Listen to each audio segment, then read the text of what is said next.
Mau promosi, bisa upgrade skill, bisa upgrade skill, bisa upgrade skill. Mau karir yang lebih baik? Mau kerja di kantor impian? Harus upgrade skill, mana ada waktu. Maksimalin dirimu dengan nonton video singkat pilihan dari Sigmax. Semuanya dalam bahasa Indonesia. Waktu nunggu jadi waktu belajar skill baru buat karir yang kamu mau.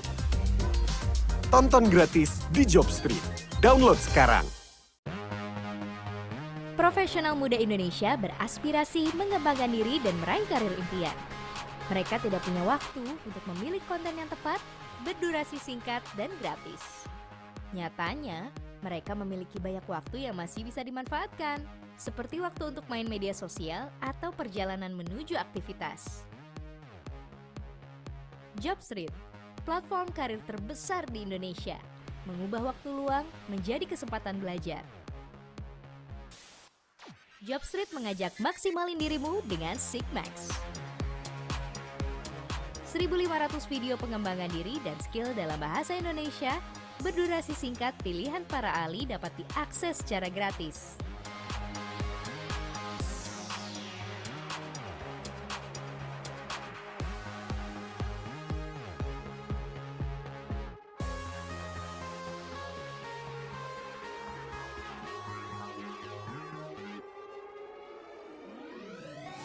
Kini, setiap momen jadi waktu maksimalin dirimu. Tonton Sigmax gratis di Jobstreet. Download sekarang. Pengen karir naik tapi nggak punya waktu buat ningkatin skill? Buka Jobstreet. Klik icon Sigmax dan tonton berbagai video pendek untuk ningkatin skill dari para ahli dalam bahasa Indonesia. Manfaatkan waktu untuk maksimalin dirimu dan karirmu. Gratis di Jobstreet. Download sekarang.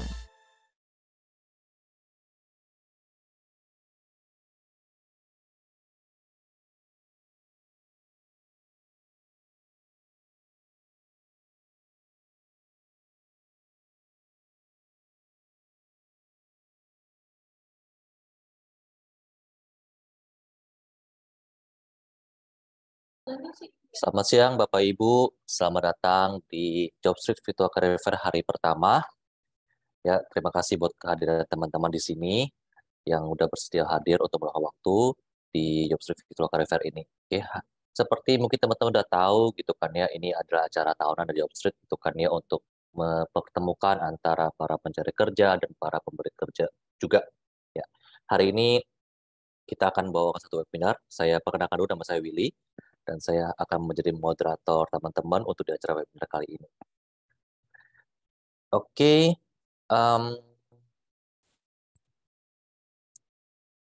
saya akan menjelaskan terlebih dahulu beberapa do and don'ts ya Bapak Ibu sebelum kita mulai webinar kita gitu kan ya, Bapak Ibu juga bisa lihat di di layar kaca dari layar sendiri do and don'ts-nya. Saya akan baca beberapa, jadi selama webinar berlangsung gitu kan ya, peserta akan berada mode bisu ya. Jadi teman-teman kalau misalnya memang mau bertanya bisa raise hand ataupun bisa chat terlebih dahulu di fitur chat. Oke. Dan tolong bertanya, ada juga don'ts-nya ya teman-teman. Jadi tolong bertanya tidak menampilkan konten sensitif ya, dan juga tolong harap bertanya yang sesuai dengan topik yang emang kita sedang bahas untuk di sesi siang ini. Oke. Semoga acara bermanfaat teman-teman ya. Oke, tanpa menunda lebih lagi saya akan undang pembicara kita siang hari ini, Ibu Imelda Natalia. Beliau adalah People Operational Manager dari Lalamove, one of the largest logistic company in Indonesia or even in Southeast Asia. Ya, semoga Bu Imelda hari ini bisa memberikan pemaparan sedikit mengenai materi yang dibawakan. Waktu tepat, silakan Ibu Imelda. Oke, terima kasih Pak Willy buat perkenalannya. Halo, selamat siang teman-teman semua. Perkenalkan saya Imelda, People Operations Manager dari Lalamove Indonesia, perusahaan logistik yang berbasis teknologi. Ya, kali ini kita akan diskusi tentang satu topik ya, how to be assertive at work. Kalau kata Pak Willy, ini tuh satu bahan yang mungkin buat orang Timur atau orang Indonesia yang nggak enakan ini cocok gitu. Jadi ini sebenarnya nggak cuma buat fresh grad, buat teman-teman yang sudah lama bekerja juga masih banyak ya. Mungkin harus improve di part yang ini gitu. Oke, ini saya mulai aja ya Pak Willy ya. Langsung Silakan ya? Ibu, waktu tepat silakan. Oke, saya akan share screen. Oke. Ya, jadi teman-teman semua, kita akan diskusi sedikit ya tentang how to be assertive at work. Nah, kali ini saya memilih topik ini karena banyak dari kita mungkin karena tipe orang, tipe personality, sehingga bikin kita tuh nggak enakan. Jadi banyak juga yang mungkin belum terlalu memahami asertif itu apa sih, dan padahal ini tuh sangat penting ya untuk kita di dunia kerja ataupun di kehidupan personal gitu. Nah, nanti kita akan bahas beberapa hal. Intinya 3 poin yang kita bahas. 1, apa itu asertif? Yang kedua, kenapa kita harus asertif? Yang ketiga, bagaimana cara melakukannya? Nah, ini yang akan kita bahas ya sedikit saja. 1, apa itu asertif? Lalu kira-kira apa sih yang bisa jadi penghalang untuk kita asertif? Yang kedua, hal-hal yang sulit apa atau keadaan-keadaan apa di tempat kerja yang membuat kita tuh harus atau memaksakan kita tuh sebenarnya harus asertif? Dan yang ketiga, ada orang-orang yang mungkin mungkin sebagian dari kita tipikal orang yang pasif, lalu ada yang agresif, nah ada juga yang asertif. Bedanya apa? Gitu ya. Nanti kita akan lihat. Lalu yang kedua, kita akan bahas juga apa sih manfaatnya jadi orang yang asertif itu, kenapa harus jadi orang yang asertif. Lalu yang ketiga, bagaimana cara melakukannya. Tentunya dalam waktu yang singkat ini, kita nggak bisa bahas banyak ya, nggak bisa bahas dalam, tapi saya akan coba berikan, mungkin ada hal yang bisa dipelajari ya, ada insight yang mungkin bisa dilakukan juga. Nah, yang pertama, kita akan mulai dengan apa itu assertiveness. Nah, jadi kalau dilihat dari kamus ya, asertif itu adalah kita bisa dengan percaya diri, kita dapat menyampaikan apa yang kita inginkan atau apa yang kita percaya dengan langsung, secara langsung. Kalau dari kamusnya begitu.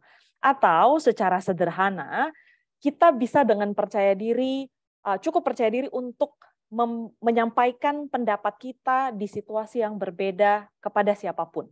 Gitu. Jadi ada orang-orang yang memang mungkin sama bawahan nih berani nih ngomong banyak gitu ya, tapi sama atasan nggak berani. Gitu.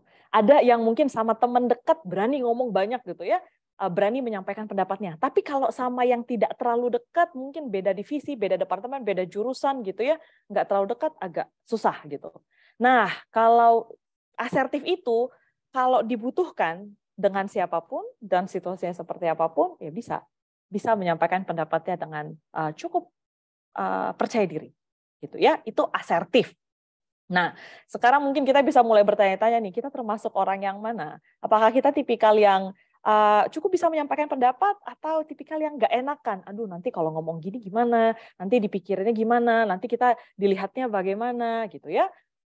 Ada juga. Nah, orang asertif itu bisa menyampaikan pendapatnya tanpa terlalu banyak overthinking, ya. Kita lihat lagi. Ada beberapa penghalang kenapa kita bisa jadi orang yang tidak asertif. Yang pertama, kita berusaha untuk membuat semua orang happy. Kita berusaha untuk menghindari konflik, kita berusaha untuk gimana caranya semua orang tenang deh, semua orang happy. Padahal pada faktanya kita nggak mungkin bisa menyenangkan semua orang. Menyenangkan 2-3 orang aja susah, dan selama masih ada 2 orang manusia nih ya, bekerja bersama, bertemu, itu pasti akan ada konflik. Jadi ini nggak mungkin, ini tuh unrealistic. Jadi kadang kita nggak bisa atau nggak mampu menyampaikan pendapat kita, karena kita pengen semua orang happy, which is impossible. Yang kedua, low self-esteem atau low confidence. Nah ini 2 hal yang sebenarnya berbeda, kadang-kadang orang salah mengerti, tapi saling terkait. Karena munculnya yang satu bisa memunculkan yang lain. Apa itu? Low self-esteem itu maksudnya kurang percaya diri, self-confidence maksud saya. Self-confidence itu kurang percaya diri, self-esteem itu merasa diri itu tidak berharga gitu, tidak terlalu penting. Nah, ketika kita merasa diri kita tidak terlalu penting, tidak terlalu berharga, kadang-kadang kita jadi nggak pede kalau misalnya kita mau melakukan suatu hal atau mengambil tindakan. Nah, karena adanya hal ini, itu juga bikin kita jadi nggak leluasa untuk menyampaikan pendapat kita, untuk menyampaikan pemikiran kita. Yang ketiga, takut salah atau takut gagal. Semua orang memang nggak nyaman ya kalau salah. Tapi yang namanya manusia, nggak mungkin nggak pernah salah. Udah pasti pernah salah, udah pasti pernah gagal. Justru karena dari kesalahan atau kegagalan itu kita bisa belajar. Nah, ada memang tipikal orang-orang yang benar-benar pengen perfect semuanya, nggak mau salah. Jadi mending nggak usah ngomong daripada salah. Nah, ada yang kayak gitu.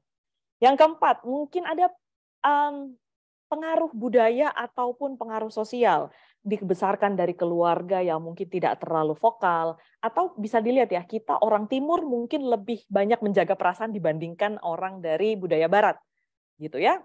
Itu juga bisa. Atau yang kelima nih, simply karena ya nggak tahu aja gimana cara ngomongnya, atau bahkan nggak tahu ada yang namanya asertif ini, dan ini diperlukan, simply karena itu. Bisa jadi. Nah, ini tentunya ada banyak sekali alasan kenapa kita jadi tidak asertif. Tapi kira-kira ini 5 yang bisa saya ambil yang pada umumnya mungkin dialami oleh banyak orang. Mungkin teman-teman di sini punya alasan yang lain, tapi kira-kira mungkin at least ada satu di antara ini. Gitu ya. Nah, next-nya yang kedua kita pengen lihat apa-apa aja sih keadaan di situasi kerja yang mungkin memaksa kita atau membuat kita tuh sebenarnya ya harusnya asertif, harusnya menyampaikan pendapat kita, tapi kadang kita kayak nggak nyaman. Misalnya yang pertama, ada tim kita gitu ya, coworker, dia janjiin sesuatu tapi nggak dilakuin, ya kan? Dia udah ngomong sesuatu mau dikerjain tapi nggak dilakuin. Ini juga bisa. Sebenarnya gemes, makan hati, tapi nggak enak ngomongnya, nggak tahu gimana cara ngomongnya. Yang pertama, yang kedua, ada mungkin tipe atasan, ada bos, ada leader yang mungkin sangat serem gitu ya, atau nggak mau dengerin timnya sampai timnya nggak ada yang berani ngomong. Atau tiap kali misalnya diskusi gitu langsung dipotong. Mungkin ada. Jadi ada atasan-atasan yang memang buat kita tuh kadang nggak enak ngomongnya gitu loh. Jadi nggak berani. Ada. Yang ketiga, kita lihat sebenarnya ada seseorang yang melakukan suatu perbuatan atau memberikan komen atau mengucapkan sesuatu yang tidak pas, yang tidak sesuai. Kita sebenarnya pengen ngomong, tapi nggak enak gitu ya. Karena ada satu dan lain hal, mungkin yang tadi juga. Tapi dia udah jelas-jelas nggak pas nih omongannya, tindakannya. Tapi kita kayak gimana ya cara ngomongnya gitu. Yang keempat, ini buat teman-teman yang mungkin baik-baik ya, nggak mau nolak permintaan orang lain, susah nolak ajakan orang lain. Nah, padahal misalnya ada yang harus kita tolak, memang kita benar-benar nggak bisa. Tapi karena nggak enak nolaknya, nggak bisa bilang enggak, jadi ya diikutin, akhirnya susah sendiri. Nah, bisa jadi ada begini. Atau kita merasa, atau kita mengalami, atau kita mengetahui ada situasi-situasi yang tidak adil terjadi misalnya di kantor atau di sekitar kita gitu ya. Nah, kita pengen ngomong nih, kita harus ngomong sebenarnya. Nah, tapi karena nggak tahu nih gimana cara asertif atau nggak berani, jadinya nggak ngomong. Nah, ini adalah situasi-situasi yang sebenarnya sangat umum terjadi, mungkin kita alami sehari-hari, nggak cuma di kantor, tapi dan kita harus deal ini dengan cara berbicara dengan asertif. Kita harus berkomunikasi secara asertif. Gitu. Ini situasi yang sangat common terjadi di dunia kerja. Next-nya kita akan lihat, ketika ada situasi itu, ada 3 jenis orang nih. Ada pasif, ada asertif, ada agresif. Bisa dilihat dari ilustrasi gambar ini. Nah, kalau orang yang pasif, ada situasi kayak yang tadi, itu akan cenderung kayak gimana? Lihat aja, mukanya yang kayak gitu, terus ngomongnya, you're okay, I'm not okay. Jadi kayak, yaudah deh nggak apa-apa, yang penting kamu happy gitu ya. Aku nggak apa-apa menderita, aku nggak apa-apa susah, udah biarin aja, aku diam aja. Yang penting semua aman, nggak apa-apa, aku makan hati, nggak apa-apa. You're okay, nggak apa-apa, aku mengorbankan diri, nggak apa-apa. Pasif, diam, ikut aja. Ada yang begitu. Di sisi kanannya, ada yang namanya agresif. Lihat mukanya, serem ya. Nah, kalau yang agresif ini, dia itu lebih mikirin dirinya, gitu ya. Lebih mikirin kayak yang penting saya oke. Saya nggak peduli orang lain gimana, yang penting saya oke. Ini nggak bagus juga, gitu ya. Nah, sebenarnya yang asertif itu yang kayak gimana? Yang di tengah-tengah. Apakah ini netral? Enggak juga. Tapi mencoba mencari jalan tengah. Gimana caranya? Saya oke, Anda juga oke, kamu juga oke. Kita cari win-win di tengah-tengah, win-win solution. Nah, kalau orang yang pasif akan mengorbankan dirinya, orang yang agresif akan mengorbankan orang lain. Kalau yang agresif itu akan mencari jalan tengah agar situasinya terselesaikan, tapi tidak mengabaikan pendapat orang lain ataupun pendapat dirinya, gitu loh. Jadi dia firm dengan pendapatnya dan dicoba cari jalan terbaik yang bisa mengakomodasi sebanyak mungkin pendapat, walaupun mungkin nggak bisa semua. Tapi coba cari jalan terbaik, jalan tengah, gitu ya. Nah, coba nih teman-teman mungkin dilihat kita yang mana nih? Apakah yang pasif atau yang agresif? Atau kita sebenarnya sudah cukup asertif, gitu. Nah, nanti tips yang mungkin saya akan kasih di sini mungkin lebih kepada yang pasif. Karena kebanyakan, sebagian besar yang saya lihat itu kebanyakan ada di yang pasif. Jarang, mungkin ada di setiap kantor pasti ada yang agresif, tapi mungkin tidak terlalu banyak dibandingkan dengan yang pasif gitu. Nah, next-nya kita coba lihat lagi ya. Selain itu, kita coba lihat kenapa sih kita harus asertif? Benefitnya apa? Ya kan? Emang kalau kita nggak asertif, kenapa? Gitu ya. Coba kita lihat apa sih benefitnya. Yang pertama, kita ketika asertif menyampaikan pendapat kita, menyampaikan pemikiran kita, kita itu akan menjadi communicator yang lebih baik. Karena kita menyampaikan pesan dengan clear, nggak ditutup-tutupin, nggak dipendam-pendam. Jadi kita menyampaikan sesuatu apa adanya. Ketika kita menyampaikan sesuatu apa adanya, kita akan menjadi orang yang lebih produktif. Kita akan menjadi tim member yang lebih produktif. Nah, karena apa? Misalnya gini ya, kita lihat nih ada teman kita yang nggak terlalu oke nih kalau mengerjakan sesuatu. Nggak ada yang kasih feedback sama dia. Nah, kemudian kita melihat ini harusnya bisa diperbaiki, biar tim kita juga bagus. Akhirnya kita kasih tahu. Ketika kita kasih tahu, kita komunikasikan dengan baik, kita akan jadi communicator yang baik ya. Dan kemudian kita lebih produktif. Karena apa? Kita membantu tim yang lain untuk bisa produktif. Nah, itu yang pertama. Yang kedua, kita bisa mengelola hidup kita dengan lebih baik. Mungkin teman-teman bisa ingat ya, mungkin ada kadang-kadang kita karena nggak bisa nolak orang, akhirnya kita ngabisin waktu terlalu banyak mengerjakan sesuatu yang sebenarnya kita nggak suka, atau nggak berfaedah gitu ya.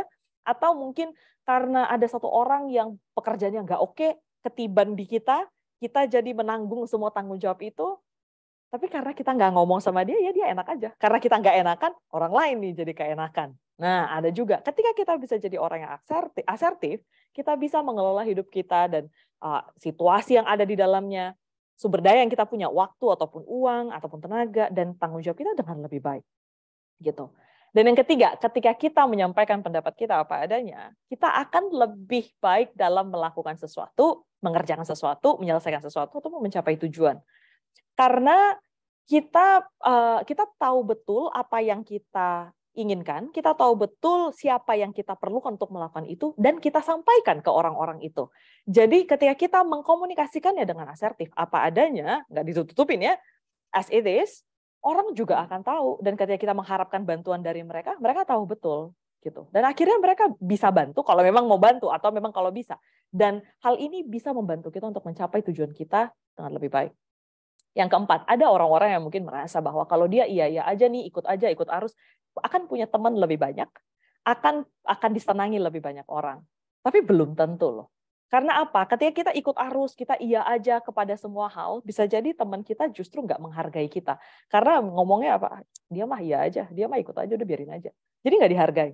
Ketika kita bisa menyuarakan pendapat kita, mereka akan mengetahui bahwa oh, dia itu orangnya seperti ini. Jadi kalau ada hal-hal yang kayak gini, kita harus komunikasikan dulu deh. Akhirnya apa? Kita dihargai dan kita dipercaya karena kita menyampaikan sesuatu apa adanya. Gitu. Jadi selalu berkata iya atau diam saja itu belum tentu akan membuat situasi lebih baik atau membuat kita lebih disukai banyak orang. Mungkin di depan iya, mungkin ditemani iya, tapi respect belum tentu. Gitu. Nah, yang kelima yang paling penting adalah ketika kita jadi orang yang asertif, kita akan mengurangi stres lebih banyak, mengurangi kecemasan lebih banyak. Kenapa? Karena kita menyampaikan apa yang kita pikirkan, karena kita menyampaikan apa yang menurut kita sebaiknya dilakukan. Jadi nggak ada yang namanya makan hati, nggak ada yang namanya pendam-pendam, ya as it is gitu. Jadi orang lain tahu pendapat kita seperti apa, orang lain juga tahu akhirnya apa yang kita inginkan, orang lain juga tahu apa harapan kita. Nah, hal-hal yang tadi, kalau misalnya kita lakukan, pasti in the end, ujungnya, itu akan lebih mengurangi stres dan kecemasan. Karena kita betul-betul mengelola kehidupan kita, ataupun waktu kita, ataupun hubungan kita, tanggung jawab kita dengan lebih baik. Gitu ya. Nah, tipsnya nih. Pertama, gimana sih jadinya caranya untuk jadi orang yang lebih asertif? Yang pertama, kita harus percaya dulu nih bahwa semua orang itu penting dan pendapat kita itu sama pentingnya dengan pendapat orang lain dan pendapat kita itu layak untuk didengarkan. Seberapa konyol pun itu. Tapi ini harus sesuai waktunya ya, sesuai waktu dan tempat. Misalnya nih, ada meeting direksi, kan? Kita belum level direksi, yang ngapain kita masuk dan ngomong ya, jangan gitu loh. Tapi kalau misalnya departemen kita lagi ngomong nih, dan kita dimintai pendapat, ya kasih tahu aja pendapat kita apa adanya. Jadi yang pertama kali kita harus tanamkan dalam pikiran kita adalah, kita harus percaya bahwa semua orang itu sama, pendapatnya layak didengarkan, dan semua pendapat itu sama pentingnya. Tentu seperti yang tadi saya bilang, tapi ya harus dilihat tempat dan porsinya. Jangan masuk ke ranah yang bukan ranah kita ya. Kalau kayak gitu nggak relevan gitu ya. Tapi kalau memang masih di ranah kita dan masih dalam sesuai kapasitas kita, ya semua itu penting. Pendapat kita penting, pendapat orang lain juga penting. Kalau orang lain bisa ngomong, kalau orang lain bisa menyampaikan pendapat, kenapa kita tidak? Gitu. Jadi ini harus diingat dulu, ini harus dipahami dulu. Percaya bahwa pendapat semua orang penting. Yang kedua, sebelum kita menyampaikan pendapat, kita harus cek faktanya. Kan? Karena kita mau menyampaikan pendapat nih, misalnya tentang satu proyek, kita mau menyampaikan pendapat tentang improvement yang perlu dilakukan. Ya kita harus cek apakah pendapat kita benar, apakah fakta-faktanya benar, datanya pas apa enggak gitu ya. Jangan sampai nanti kita udah datang, ternyata faktanya enggak kayak gitu. Ternyata datanya salah. Sekali kita lakukan itu ya nggak apa-apa. Makin sering itu dilakukan, nanti kita jadi terkenalnya bukan orang yang asertif, tapi orang yang nggak cek fakta sebelum ngomong. Jadinya kita terkenalnya orang yang asal ngomong. Ya kita kan nggak mau juga begitu. Jadi sebelum ngomong, kita harus pastikan data kita benar, fakta yang kita ketahui benar, dan memang apa yang kita sampaikan sesuai fakta. Sehingga ketika orang nanti mendengarkan, mereka betul-betul tahu bahwa oh kalau dia udah ngomong nih, udah pasti sesuai fakta. Karena dia nggak mungkin asal ngomong. Gitu. Nah, jadi yang pertama kita harus percaya bahwa pendapat kita juga sama pentingnya dengan orang lain dan layak untuk didengarkan. Yang kedua, cek faktanya. Nah, yang ketiga, cara ngomongnya gimana sih gitu ya? Sebenarnya cara ngomongnya itu nggak ribet, nggak seribet yang kita pikirkan. Justru kalau kita ngomongnya ribet, nanti message-nya nggak nyampe. Jadi to the point aja. Mungkin kita memang orang Indonesia ya, apalagi misalnya ada kita yang mungkin dibesarkan dengan kebiasaan tertentu agak nggak enakan. Jadi kalau ngomong tuh pendahuluannya banyak. Misalnya, Mbak, kalau memungkinkan bisa nggak ya, tapi mohon maaf dulu nih. Wah itu aja panjang banget tuh. Pendahuluannya panjang banget. Nah kalau saya sih akan lebih memilih cara yang lebih simpel. Saya akan jelaskan situasinya dulu. Misalnya nih, ada satu team member yang dia ini kalau kasih report nggak bagus, malah nyusahin orang lain. Saya akan coba kasih tahu, boleh ngobrol sebentar nggak? Oke, kapan, jam berapa, di mana, meeting sebentar, ketemu, begitu ketemu, saya akan bawa faktanya, datanya, laporan apa aja nih yang susah. Habis itu, saya akan kasih tahu. Kasih taunya gimana? Saya akan kasih tahu, oke, tahu nggak, kalau kamu ya lagi melakukan atau mengerjakan pekerjaan ini, atau sedang memberikan laporan ini, biasanya laporannya tuh seperti A, B, C, D. Nah, ketika itu terjadi, kita kasih tahu impact-nya apa. Impact-nya itu saya merasa, atau saya berpikir, atau itu jadi bikin saya. Harusnya ngomongnya saya. Gitu. Karena kita kasih tahu bahwa ketika kamu ngelakuin ini, benar-benar loh, yang kerasa buat kita tuh apa impact-nya. Jadi kita harus kasih tahu, saya merasa kalau kamu begitu, saya merasa begini. Kalau kamu kasih laporannya dalam bentuk spreadsheet, nggak dipecah dalam misalnya chart gitu ya, itu bikin saya susah dalam menganalisa data. Ketika saya susah menganalisa data, saya nggak bisa kasih laporan saya tepat waktu. Nah, habis itu kita boleh kasih tahu ekspektasi kita apa. Jadi next, kalau misalnya kamu kasih laporan, saya harap laporan yang kamu kasih itu udah terdiri dari A, B, C, D. Gitu. Jadi apa yang menjadi situasinya jelas, impact-nya ke kita karena dia melakukan itu atau mengatakan itu jelas, ekspektasi kita juga yang kita inginkan dia ubah itu juga jelas. Jadi ini harus dilakukan secara direct. Kalau misalnya di atas bumbu-bumbunya banyak, mohon maaf nih, tapi aduh gue juga nggak enakan. Gimana ya cara ngomongnya? Jadi sebenarnya gini, wah itu panjang banget ya. Jadi mending ini aja, keep it short, gitu ya. Yang keempat, nah itu tipsnya, keep it short, keep it clear, stay calm.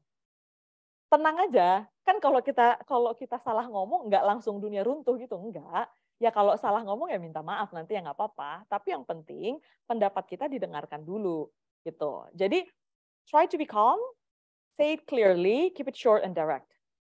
Kalau misalnya orangnya nggak enakan, coba dieliminasi ya.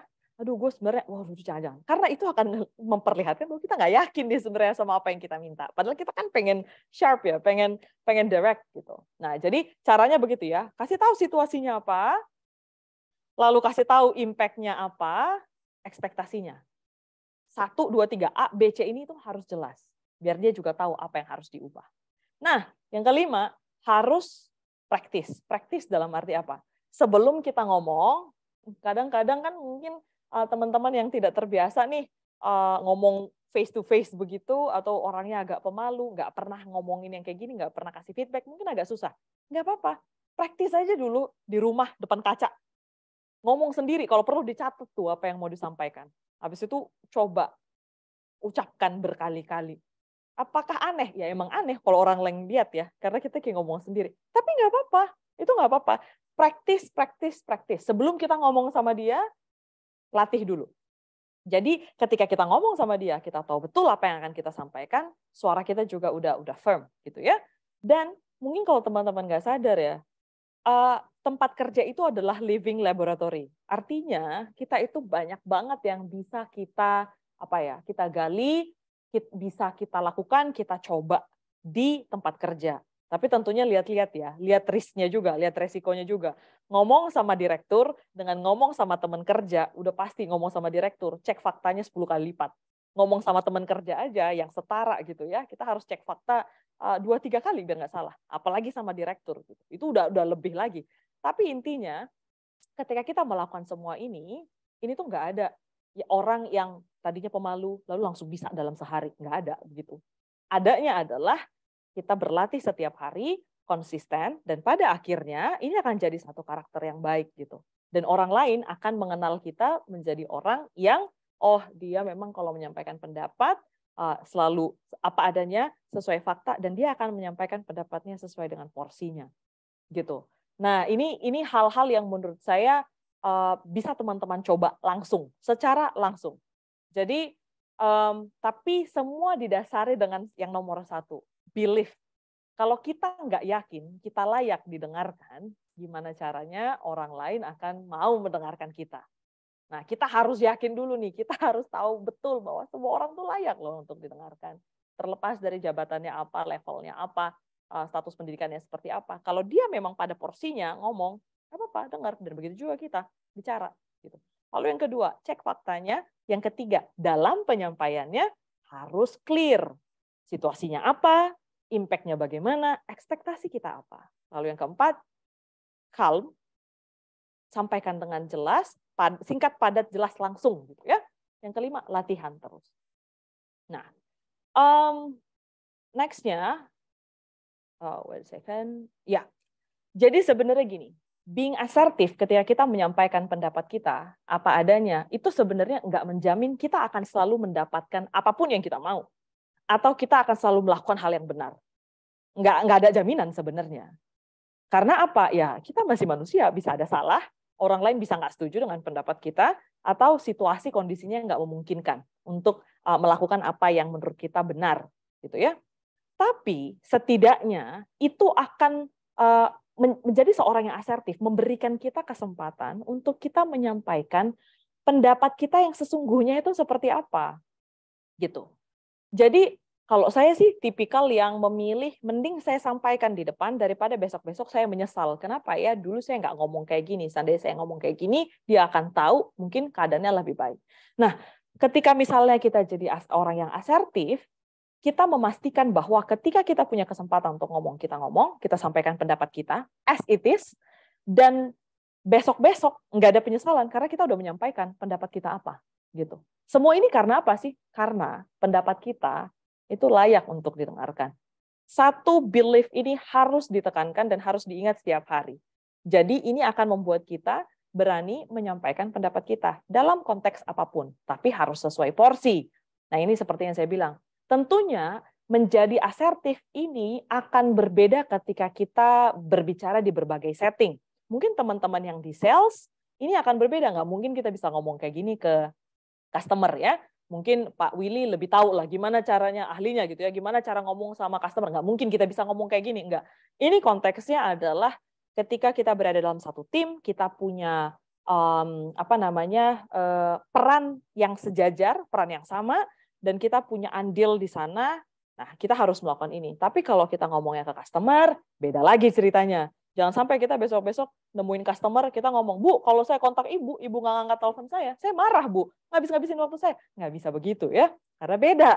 Gitu. Antara customer sama kita udah beda tuh perannya. Nah, tapi kalau misalnya kita ngomong ke tim satu departemen, kalau saya lagi telepon, kamu nggak ngangkat, saya nggak bisa kasih update loh, cepet-cepet ke atasan.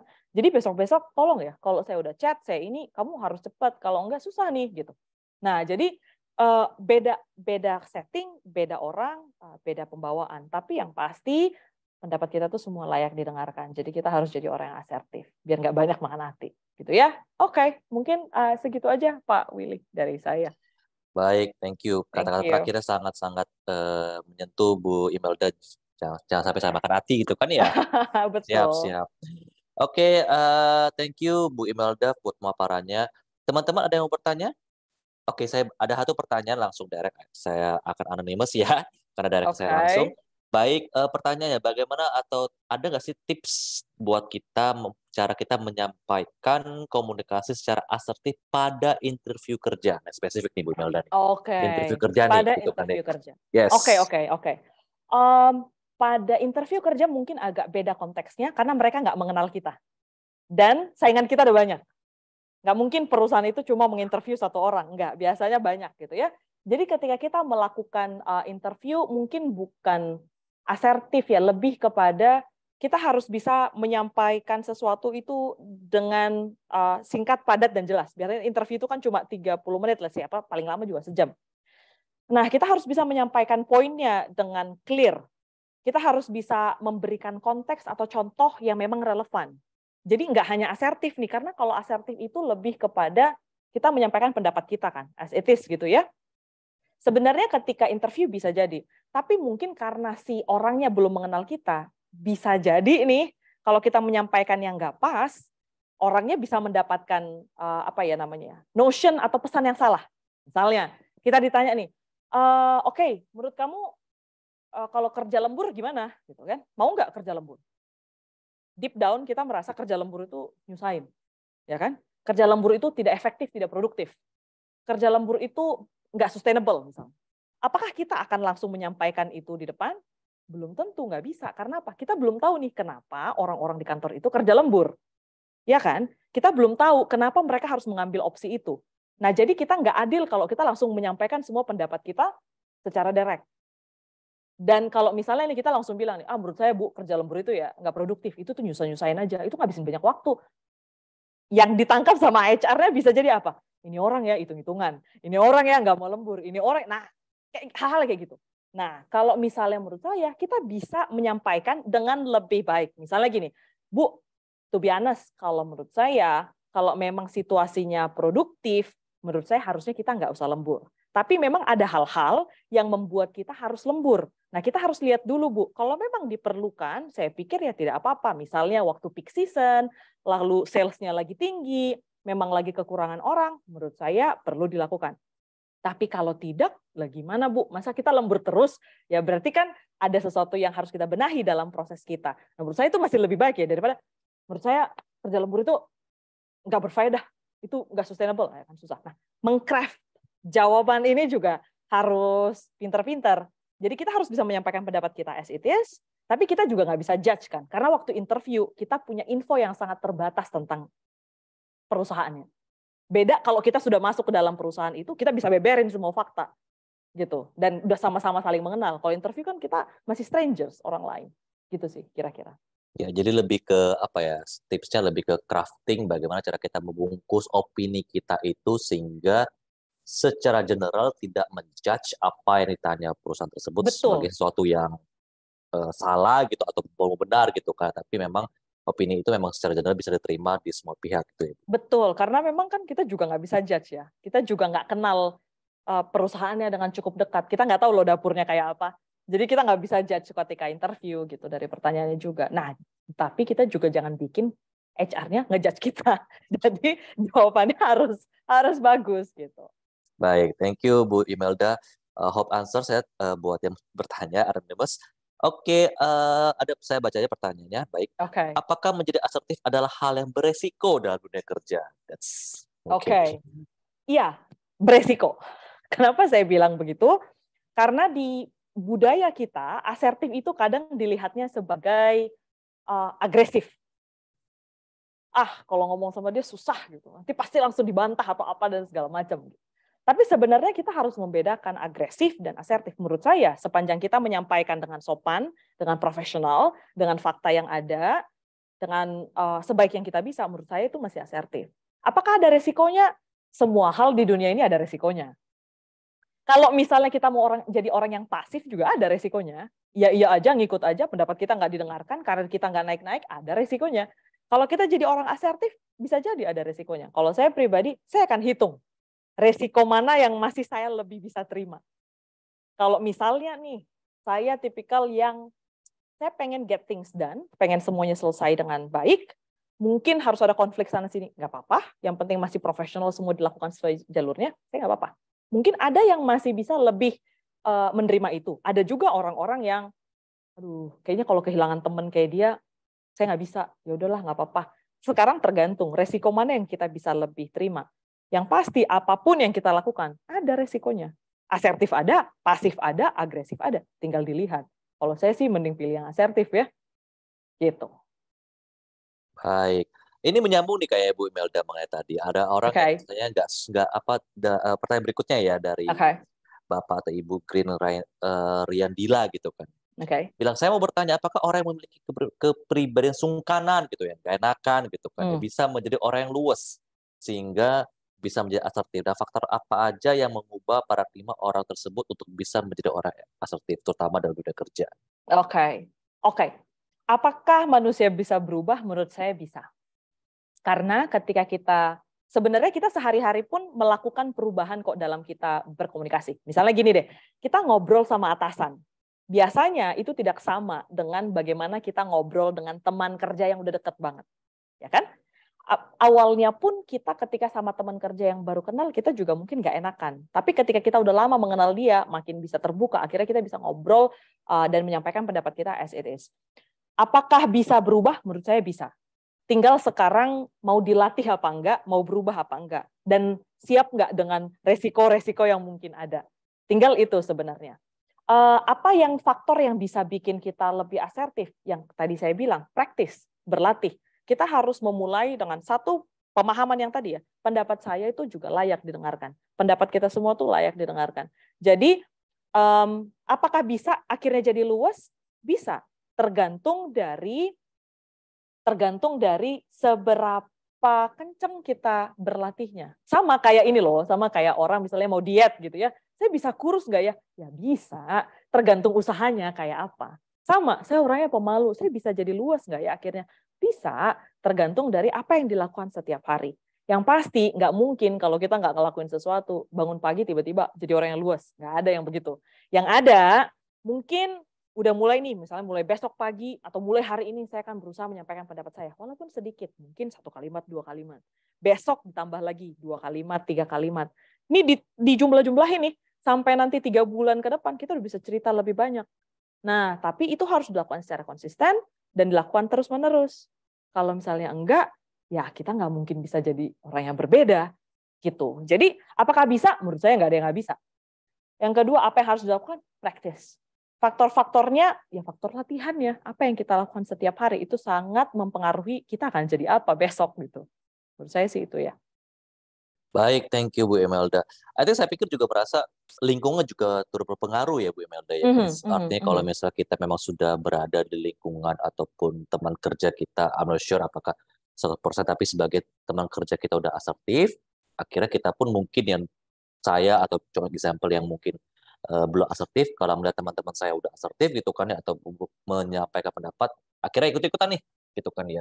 Oh, saya juga bisa loh, nggak mau ketinggalan gitu ya, sombong nggak mau ketinggalan dengan rekan-rekan saya juga mau menyampaikan pendapat seperti itu ya. Bisa jadi Pak, tapi kan susahnya kalau misalnya semuanya diam, Nah, Kita itu mau dia. ikutan diam. Ya, jadi with the flow ya, Bro. With the flow Iya, jadi. jadinya kita Oke, ikutan diam gitu. iya, baik. Oke, nextnya mungkin dari Pak Ferrari Pangestu. Setelah saya sadari, saya sering menjadi posisi asertif di motor, which is good. Hal tersebut menyebabkan banyak orang nyaman bercerita, ya kan ya. Sehingga jika beberapa hal dapat saya sampaikan ke HRD, pasti saya sampaikan. Namun jika sudah terlalu banyak pihak yang demikian dengan saya, bagaimana cara saya menolak hal tersebut tanpa mengurangi image sebelumnya? Oke. Nah, ini mungkin How to say no ya gitu ya. iya, mungkin seperti yang tadi saya bilang. Kadang-kadang kita jadi tidak asertif karena kita pengen menyenangkan semua orang. Gitu ya. Which is impossible. Kita nggak bisa menyenangkan semua orang. Nanti kalau enggak, yang tadi, manage waktunya jadi nggak oke. Semua orang pengen curhat lagi mana. Kita apa buka open table aja apa dengerin curhat gitu ya. Jadi ini aja, jadi pekerjaan gitu. Tapi kadang-kadang kita harus tahu kan porsi kita seperti apa. Ketika kita mendengarkan curhatan orang lain dan kita pun lagi lelah, capek, kita juga bisa jadi nggak efektif untuk mendengarkan curhat atau memberikan masukan gitu. Apalagi udah kebanyakan, udah kayak kejar setoran tuh. Nah, gimana caranya? Menurut saya asertif ini udah yang paling pas.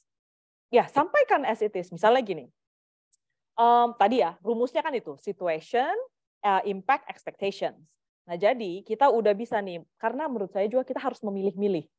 Orang mana yang akan kita dengarkan, orang mana yang tidak. Kita nggak bisa mendengarkan semua orang. Waktunya cuma 24 jam. Seminggu cuma ada 7 hari. Nggak bisa semua yang dengarkan. Jadi kita harus pilih. Nah, ketika kita udah pilih, lalu kita mulai lihat nih, oke, kalau orang yang ini ngomongnya biasanya sejam. Kita bisa bilang, oke, gini, kalau kamu mau, tadi situasinya, kalau kamu cerita lebih dari sejam, impact-nya, saya tuh jadi nggak bisa ngerjain yang lain. Jadi harapannya, next boleh nggak ceritanya itu 30 menit kalau di hari-hari ini, atau misalnya kalau mau lebih panjang, kita cari hari yang lain. Biar kita bisa ngobrol lebih banyak. Karena kalau nggak, kerjaan saya nggak kelar. Itu yang pertama, kalau memang kita pengen banget nih denger cerita dia. Tapi kalau misalnya kita nggak mau denger cerita dia, ya kita harus kasih tahu. Kalau kamu cerita banyak, satu, saya nggak bisa mengerjakan pekerjaan saya. Dan saya juga merasa bahwa mungkin saya nggak pada kapasitas yang bisa untuk mendengarkan kamu cerita sekarang. Jadi boleh nggak kamu mungkin boleh cari teman cerita yang lain karena saya lagi nggak bisa sekarang. Nggak enak, udah pasti nggak enak. Tapi saya selalu bilang gini, kalau kamu nggak enakan, orang lain keenakan. Jadi pilih yang mana? Gitu. Nggak enakan terus orang lain keenakan. Ya, waktu kita habis. Memang akan ada resiko, semua hal ada resiko. Kalau kita dengerin semua orang pun, resikonya apa? Waktu kita habis. Kalau kita coba tolak-tolak, image kita mungkin akan berubah, nggak mungkin enggak. Ya, tapi waktu kita tersave ya, kita nggak bisa mendapatkan semuanya dalam satu waktu. Ya, balik lagi tadi pernyataan Bu Imelda, you cannot make everyone happy. If you want to make everyone happy, just sell es krim. Ya betul. Kadang-kadang itu juga dikomplain, Pak. Ya, siap.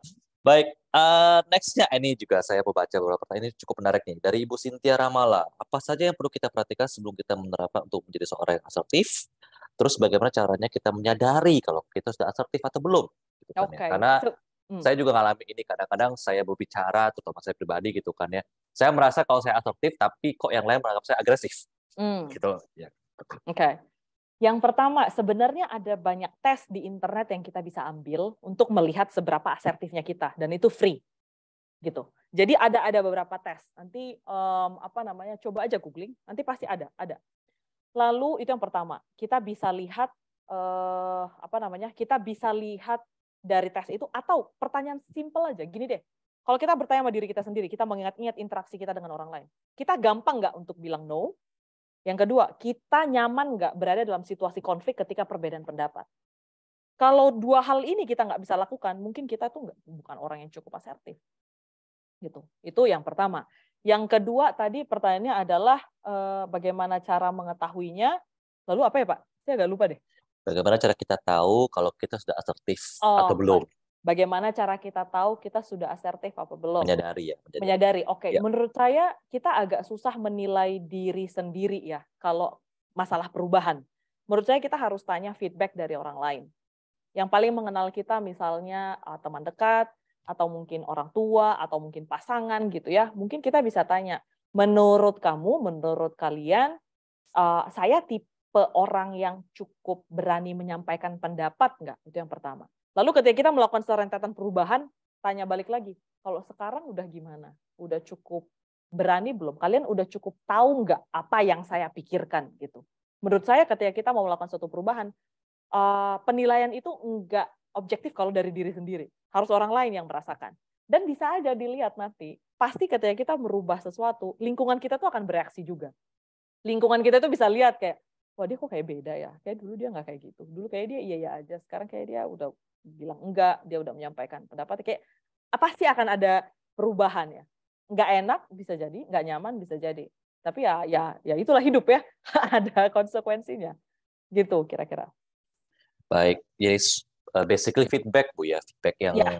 yang kita butuhkan gitu, terutama lingkungan kerja kita atau tempat kerja kita. Kalau kita ada sesuatu, tentunya feedback kita minta istilahnya ya 360 lah ya, 360 feedback Betul. berupa itu. Baik, Betul. baik. Oke, saya mau tos dulu dengan Bu Artia nih. Saya sangat relevan dengan Ibu Artia, pertanyaan Bu Artia. Apabila saat kita mencoba asertif menyampaikan pendapat atasan, kemudian feedbacknya sifatnya discounter atau disagree, tapi kita tahu persis bahwa pendapat itu yang benar. Gitu. Apa yang harus dilakukan Ibu? Oke, ini case-nya mungkin agak berbeda dengan coworker atau dengan atasan, ya kan? Karena peran coworker di karir kita tidak sebesar peran atasan pada karir kita, ya kan? Atasan itu mungkin ini mirip dengan topik saya di webinar yang lalu ya. Iya. How to manage your boss ya. Yes, Jadi how to manage your boss. karena atasan ini tuh sangat berperan besar dalam perkembangan kita, kenaikan karir, apapun di tempat kerja. Nah, sekarang yang perlu diperhatikan adalah atasan ini pun kan mungkin, masa iya dia selalu bilang tidak? Masa dia selalu mengcounter? Kalau iya, mungkin kita harus cari atasan yang baru. Enggak sih, enggak. Bercanda. Tapi maksudnya gini, seperti yang tadi saya bilang di akhir, menjadi asertif itu tidak menjamin kita akan selalu mendapatkan apa yang kita mau atau harapkan. Tapi menjadi asertif memberikan kita satu kesempatan untuk menyampaikan pendapat kita yang real. Dan ketika kita sudah melakukan itu, perannya sebenarnya sampai di situ. Karena yang namanya atasan, dia bertanggung jawab untuk semua operations yang ada di bawahnya. Ketika kita sudah menyampaikan pendapat kita, dan dia mengcounter dan segala macam nggak mau terima, menurut saya sih fair-fair saja. Karena kita menyampaikan pendapat, nggak bisa maksa juga orang lain harus menerima pendapat kita, kan?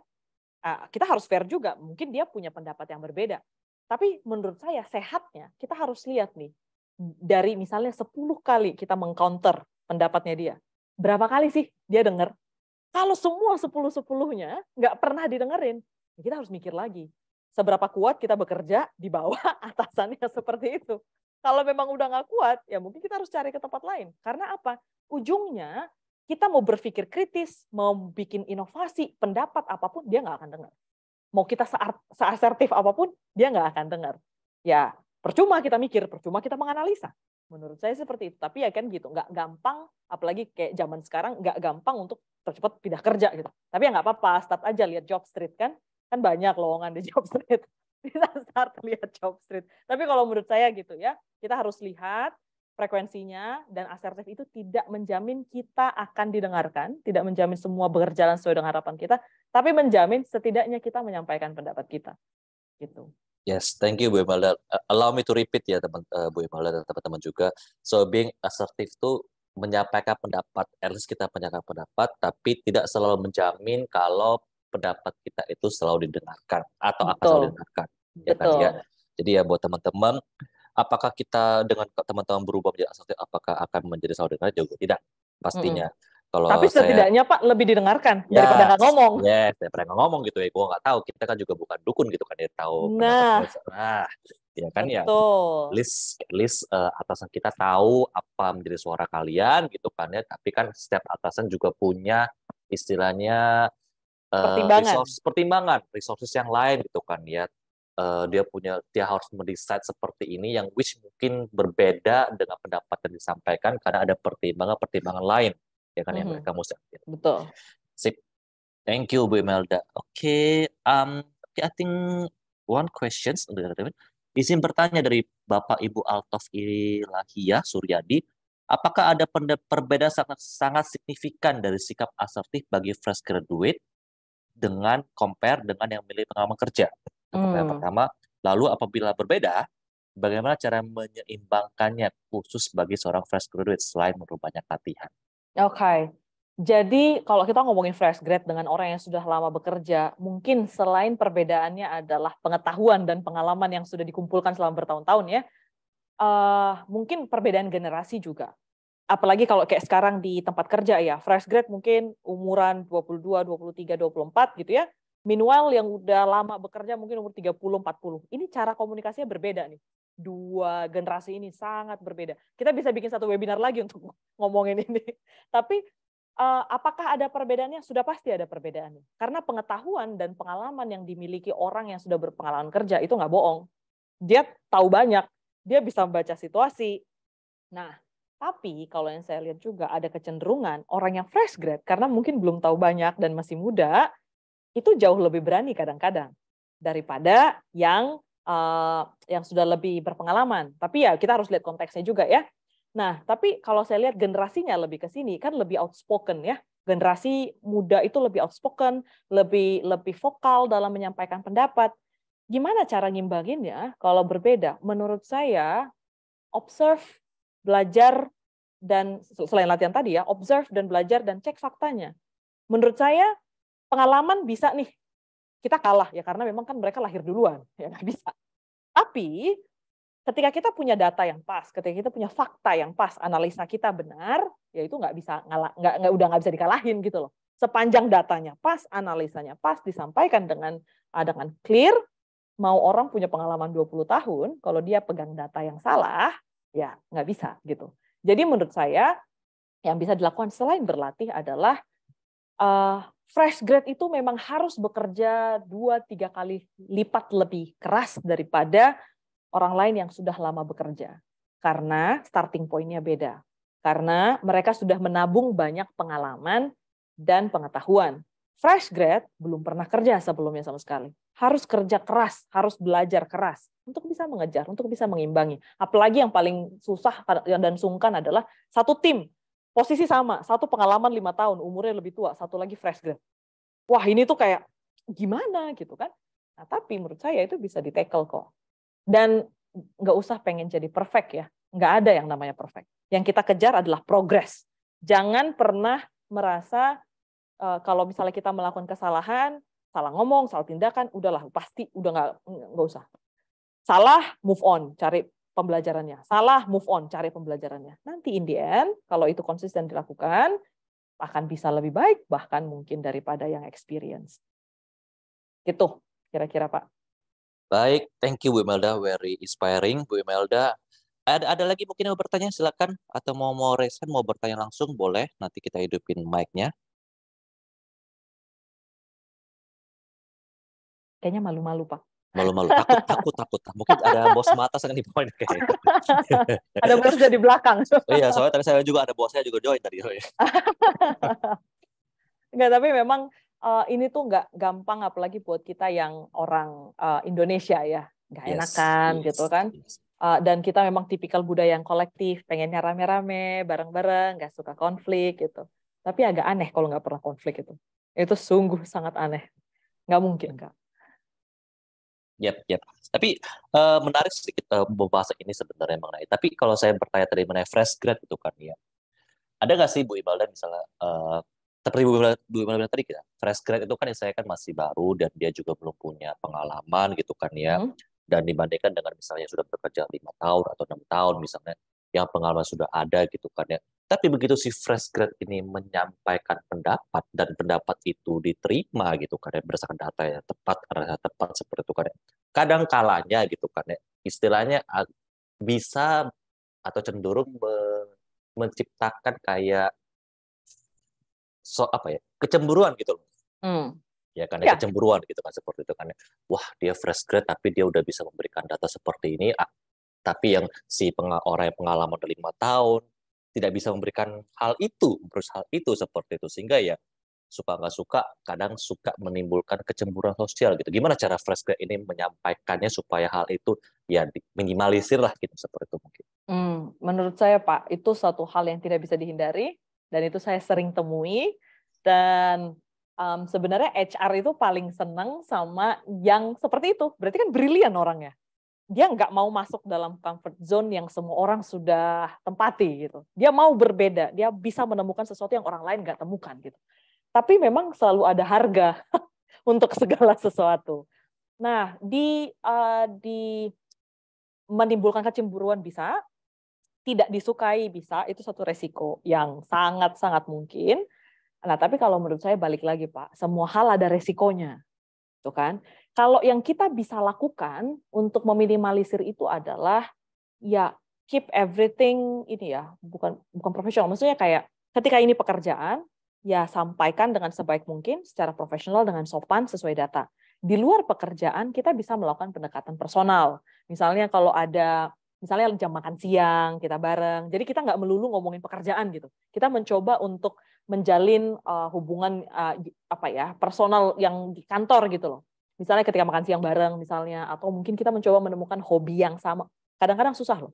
Kadang-kadang ada banyak yang saya lihat kayak udahlah bodo amat, terserah aja, yang penting kerjaan gue kelar, terserah lu mau nggak suka apa enggak, yang penting kerjaan gue kelar. Jadinya kadang-kadang begitu. Nah cuma menurut saya yang paling diuntungkan tetap yang asertif. Kenapa? Dia dapat spotlight, orang tahu ini orang bisa kerja. Meanwhile yang lain yang cuma bisa cemburu, dapatnya apa coba? Makan hati doang kan, ngedumel doang. Coba dia mau belajar gitu ya, kayak gimana sih tadi kamu bisa menemukan itu, aku aja yang udah 5 tahun nggak bisa ketemu tuh, kamu tapi bisa. Dia bisa dapat lebih gitu. Nah, tapi kita tentunya nggak bisa memilih semua orang yang ada di sekitar kita kan. Yang kita bisa lakukan cuma adaptasi. Nah, kalau jadi fresh grad menurut saya, tetap humble, jangan langsung pongah gitu, kayak gue bisa ngelakuin apapun, gue bisa apa gitu. Jangan, tetap lakukan pekerjaan dengan baik, tetap hormati yang lebih tua, tetap lakukan semuanya sesuai dengan perannya. Di luar pekerjaan coba jalin komunikasi gitu. Menurut saya gitu. Ini saya ada yang direct sih, pengen tahu karir di Lalamove. Boleh cek di Job Street ya, kita ada banyak opening kok. Jadi kalau misalnya mau cari boleh. Oke, baik, Bu Imelda, satu pertanyaan terakhir mungkin karena waktu Oke. juga sudah habis. Izin bertanya, apakah sikap asertif bisa dengan mudah dilakukan oleh orang dengan tipikal ekstrovert dan sulit dilakukan oleh orang yang tipikal introvert? Oke. Menurut saya tergantung orangnya, karena saya ada tahu orang yang sangat introvert tapi dia cukup asertif. Tapi ada juga saya tahu orang yang cukup ekstrovert tapi nggak berani menolak. Karena apa? Ekstrovert itu kan ngomongin tentang seberapa gampang kita membuka diri terhadap orang lain. Introvert itu memang cenderung apa ya? Dia tuh nggak terlalu nyaman kalau dengan banyak orang. Kalau misalnya mau berbicara dengan orang lain itu memang harus benar-benar dilihat orangnya siapa. Pemanasannya agak panjang gitu untuk bisa dekat. Nah, tapi orang ekstrovert itu juga karena dia orangnya sangat social butterfly biasanya ya, suka ngobrol, suka ngumpul. Kadang susah juga kalau mau menolak. Jadinya bikin nggak asertif. Meanwhile, yang introvert, karena dia nggak terlalu mikirin gimana orang lain berpendapat segala macam, dia bisa dengan direct menyampaikan pendapatnya. Tapi sebenarnya orang ekstrovert itu sudah punya modal, karena dia cukup luas. Orangnya cukup punya banyak teman, orangnya cukup nyaman berada di antara banyak orang, sebenarnya sudah punya modal. Tinggal dia harus siap menerima penolakan, menerima image yang berubah, menerima konsekuensi dari being asertif ini. Karena bisa jadi orang yang ekstrovert itu ya banyak mengorbankan dirinya untuk teman-temannya, itu bisa jadi juga gitu. Jadi apakah mungkin lebih gampang? Sebenarnya enggak juga, tapi memang dia udah punya modal. Meanwhile yang introvert kan untuk memulai berbicara aja susah gitu. Tapi saya ada tahu orang introvert tapi cukup asertif gitu. Ya biasanya kalau introvert bilangnya ke extrovert, hey lu aja deh ngomong deh. Nah, ya. Lu ngomong deh, gue mau ngomongin lu ngomongin deh gitu kan ya Bu ya. Betul. Iya gitu. Oke, waktu udah up. Thank you ya Bu Imelda for the paparannya. Menarik banget gitu kan, yang sangat related dengan kita. Buat teman-teman di sini, terima kasih juga kehadirannya. Semoga materi ini bermanfaat, informasinya cukup bermanfaat dan bisa diaplikasikan juga di lingkungan kerja masing-masing. Oke, teman-teman, sebelum kita tutup sesi ini, kita akan foto bareng ya teman-teman semuanya. Jadi yang cukup nyaman atau comfortable to open cam, silakan di open cam. Kita akan foto bareng. Untuk materi nanti akan dikirim via email ya teman-teman. Jadi kalau misalnya memang ada butuh materi ini, I think bisa dikirim. Tapi kalau silakan dibuka open cam-nya. Yang Oke, admin kalau udah siap, tolong aba-abanya aja ya. Ya, kita masih menunggu ya, Pak Willy ini kayaknya Silakan. banyak banget nih. Waduh, bertambah terus. Terus yang pengen foto bareng. Ya, teman-teman yang comfortable to open your cam, please open your cam. Kita akan foto bareng. Mari bertambah terus. Oke, kayaknya udah deh. Kita fotonya 2 sesi ya, Mas ya, Mas Willy. Pertama formal, kedua bebas gitu. Oh, masih bertambah lagi nih kayaknya. Mari teman-teman, silakan dibuka videonya, sudah bisa. Ya, oke. Saya hitung ya, Mas Willy, Bu Melda. Oke. Ya, kita mulai. 1, 2, 3. Oke, ya. Sekarang pose bebas. Mari, teman-teman. 1, 2, 3. Iya, terima kasih. Oke, terima kasih teman-teman. Sampai jumpa lagi di lain kesempatan ya. Salam sejahtera, sehat-sehat selalu. Bye-bye. Thank you. Thank you Bye. Bu Melda.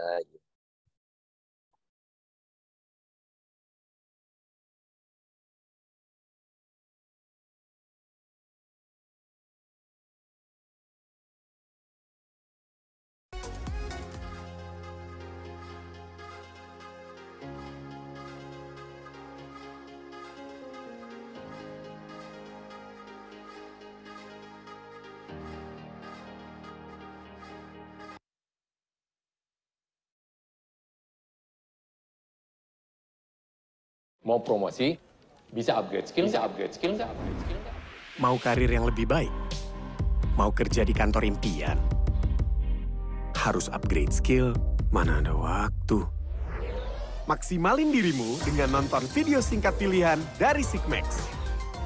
Semuanya dalam bahasa Indonesia. Waktu nunggu jadi waktu belajar skill baru buat karir yang kamu mau. Tonton gratis di Jobstreet. Download sekarang. Profesional muda Indonesia beraspirasi mengembangkan diri dan meraih karir impian. Mereka tidak punya waktu untuk memilih konten yang tepat, berdurasi singkat, dan gratis. Nyatanya, mereka memiliki banyak waktu yang masih bisa dimanfaatkan, seperti waktu untuk main media sosial atau perjalanan menuju aktivitas.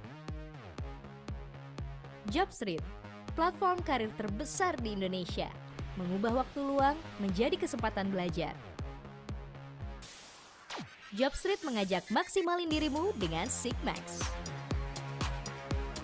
1.500 video pengembangan diri dan skill dalam bahasa Indonesia berdurasi singkat pilihan para ahli dapat diakses secara gratis.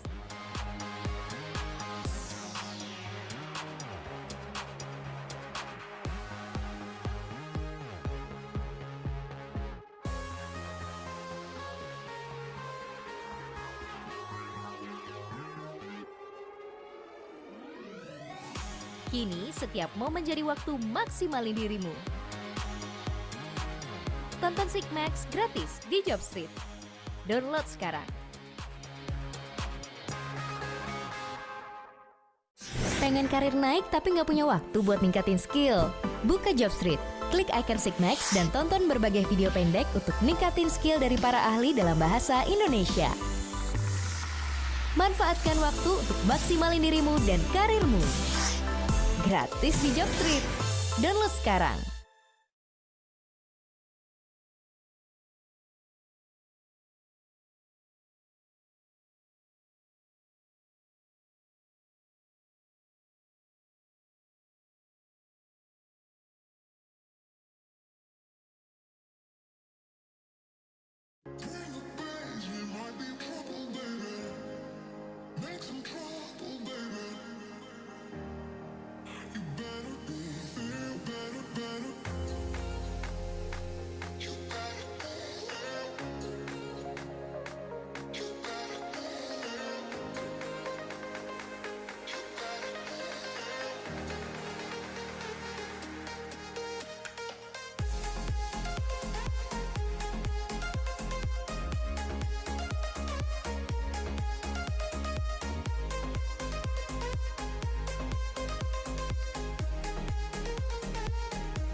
Merchant cry.